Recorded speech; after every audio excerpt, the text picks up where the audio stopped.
Hey guys, this video is for those that are new to my channel. I did film a testimony video as my first video ever, but that one was more geared towards finding my identity in Jesus through not so healthy relationship.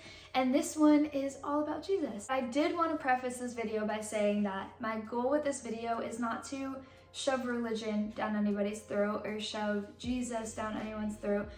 Really, my goal is to share the love of Jesus and just to share the way that he's revealed himself to me and kind of broken any sort of religiousness out of my life. So I've been a Christian my whole life. I grew up in a Christian household.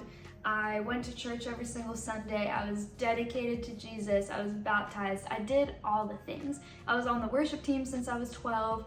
I was a leader in my church. I went to youth group all the time. Like, I was Christian for sure. It got to a point where I was worshiping on Sundays on stage, and I just remember feeling so limited and so like, is this really all there is? Like, I could tell that my spirit was wanting something deeper, but I had no idea how to access it. So I kind of hit this wall where I was like, okay, I love the Lord. I chose to have a relationship with Jesus officially when I was about 6 years old. And I felt like it was getting to a surface level kind of relationship. I started to have a lack of contentment with just going to church every Sunday and feeling like this was a chore to read the Bible, to spend time with God. I was in this relationship for about 4.5 years, ended up breaking up, and then about a year later, I had this group called the Circuit Riders come to my house.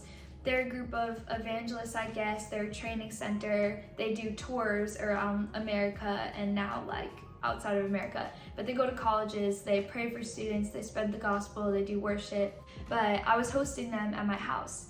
And one day we were having a worship session and I couldn't stop crying. I was like, why? What am I crying for? Like, there's no reason. So I asked God, is there something hidden in my heart that I don't know? Why am I so dramatic right now?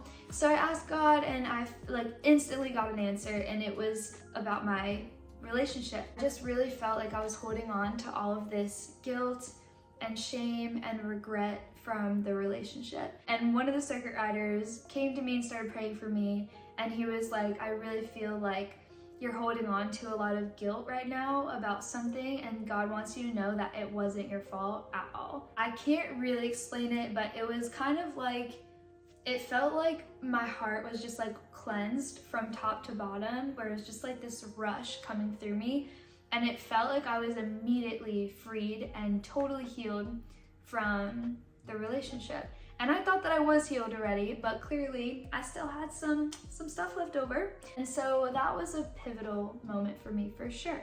The next day, the Circuit Riders are having an event in New York City. I wasn't gonna go because I went to all their events already. I was like, it's the same thing, I don't have to go.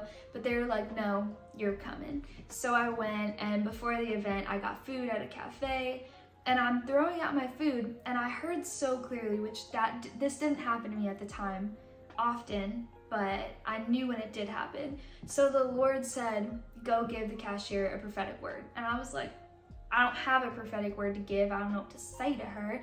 And I had been the type of person to tell all my friends about Jesus, to invite everyone to youth group and to church. I was very open about my relationship with Jesus and the way that I live my life. And I had been doing none of that with random people. And it was because I didn't want to, like I said, shove religion down people's throats or kind of make people feel like I'm trying to force them into something. But in this moment, I knew I had to be obedient. So I give her a prophetic word, and she's freaking out. She was like, how do you know that? Like, are you a witch? And she was freaking out. And I was like, no, I felt like the Lord wanted me to come speak to you. He gave me a prophetic word. And she was like, well, what else do you know about me? And I was like, oh God, I didn't go this far before, Lord. So I was like, God, please give me something else in this moment. So he did. And she was freaking out even more. She's like, okay, seriously, how did you know that? She was really touched, and I invited her to the event. She ended up going, and she was like, Jesus, like, she didn't know the Lord really, and she was really touched that night. Ended up discipling her for a couple of months, and it was amazing. I believe that because of this moment of obedience, it led to the thing that changed my life.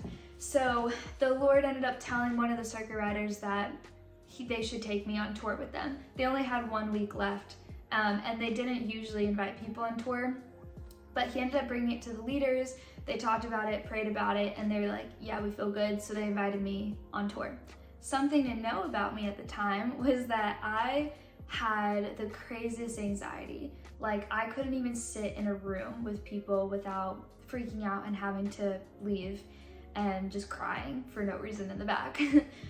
So I was absolutely terrified to go on tour with them, but I just really felt like God wanted me to do this. So I go, and this was the spark of actually being set on fire for the Lord, because I feel like I've had really incredible moments with God before this trip, but this was something that actually lasted for the rest of my life. And it was honestly the first group of Christians that I had really clicked with. And I was like, wait, there's Christians out there that are my age, that are out there praying for people to get healed on the street and seeing miracles happen and spreading the gospel passionately, and that actually are intimate with the Lord and know him deeply and are genuinely in love with him, and that being Christian isn't some label for them. It's not some type of religion that they are. It was genuine to them. It was just something that I've only really seen glimpses of, but I didn't get to live it out with them. And this was the first time that I actually got to.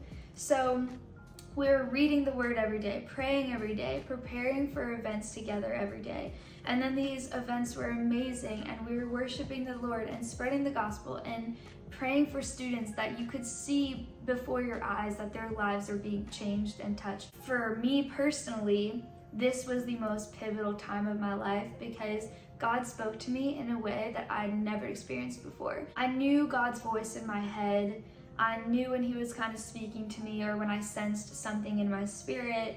I've given prophetic words kind of before to people, but this trip was really where God not only elevated me, but revealed himself to me in a deeper way that went way beyond any type of religion. So as a Christian, as a child of God, if you're saved, you have all of the gifts inside of you. You have the ability to move in healing, the ability to move in the prophetic, the ability to pray in tongues, or the ability to interpret tongues. Like, you have that inside of you. But for me, I knew it was there, but I just didn't know how to access it. And I realized all it comes down to is asking for more of it. And number 2, having boldness to do it. Number 3, asking God to help you access the faith that already was placed inside of you. By me finally stepping out in faith for one of the first times in my life with people that I didn't know, it changed everything, because number 1, faith pleases God.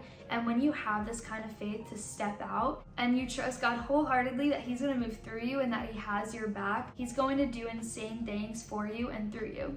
So there was moments for me where like someone would walk into the diner that we were meeting at, and I was like, he's a videographer, he just started a business, the Lord's gonna have him travel. It was the most specific things about people. This other girl was like, you just went through a breakup and God wants you to know blah blah blah, and then she started crying and she's like, we literally just broke up and I'm a mess. Like, it was such specific things that I'd never moved in the prophetic like that before.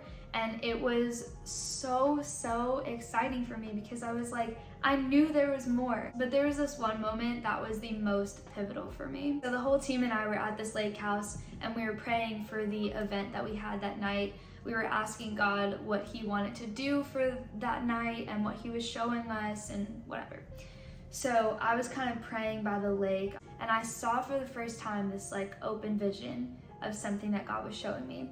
And it was just this small little like square where it was a door, a blue sky, and a bird right in the middle of it. And I didn't know what that meant. I asked the Lord. He gave me some interpretation for it for the event. So I shared it with the team, and my friends Ian and Bryce were freaking out. They were like, Raquel, have you ever been to this church that we're going to before? Like, do you know anything about it? And I was like, I don't even know the name of it. Where are we going? So it turned out that God gave the pastor of the church a vision. It led to him putting one tile in the center of the ceiling where it was a picture of an open door, a blue sky, and a bird right in the middle of it. And when I went to see it in person, it was exactly what I saw. And it was just this moment of like, whoa, Jesus really is so real and so beautiful. He really does want to use me. He really did place all these gifts inside of me. I just had to have the faith and the knowledge that it was inside of me, and I had to have the boldness to move in it. And I say this to say that if you feel like you're in this cycle of religiousness, or you feel like there's more and you have no idea how to access it, or you just want to know Jesus deeper and you feel like it's so surface level right now, there is a way to go deeper, and it's not as complicated as you think.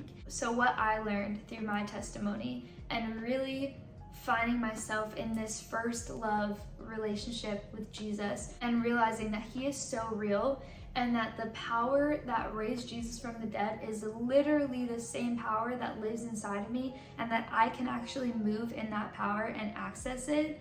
So how do you actually experience these things and kind of break through that surface level religious type of wall and really know Jesus for who he is, not who your church or your religion or other people make him out to be? I realized that it comes down to these very simple and specific things. Number one, I started having such a lack of contentment for just this mundane cycle of being a Christian, and I wanted more. So you just have to desire it, you have to seek God for it, and you have to ask Jesus to reveal himself to you in ways that you never have before. I moved in obedience and in faith. I didn't know if the prophetic words he was giving me were totally accurate. I just stepped out in faith. And the last thing is just intimacy with the Lord.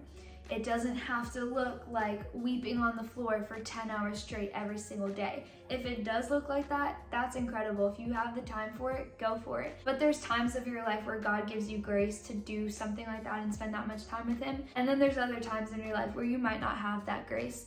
But the point is, as long as you're putting in effort to talk to God throughout the day, be in his word. It is so important to read the word. It's just how you get to know God, because those are his words. You just have to find yourself in that place of Matthew 6 where your door is closed, nobody else sees what you're doing in secret, and God sees you praying and talking to him and worshiping him. It really is just like other relationships where in order to get to know them, you have to spend more time with them. You don't have to overcomplicate it. It doesn't have to be a religious system to you. It doesn't have to be surface level, and it doesn't have to be something that you do just because you feel like you have to do it. Because at the end of the day, we all have free will. God gave us free will. For me, that trip was the first time that I felt like I was lit on fire for God, and it's never run out. And God has done such insane things in my life since that trip. Okay, that's it. I'll see you guys next week.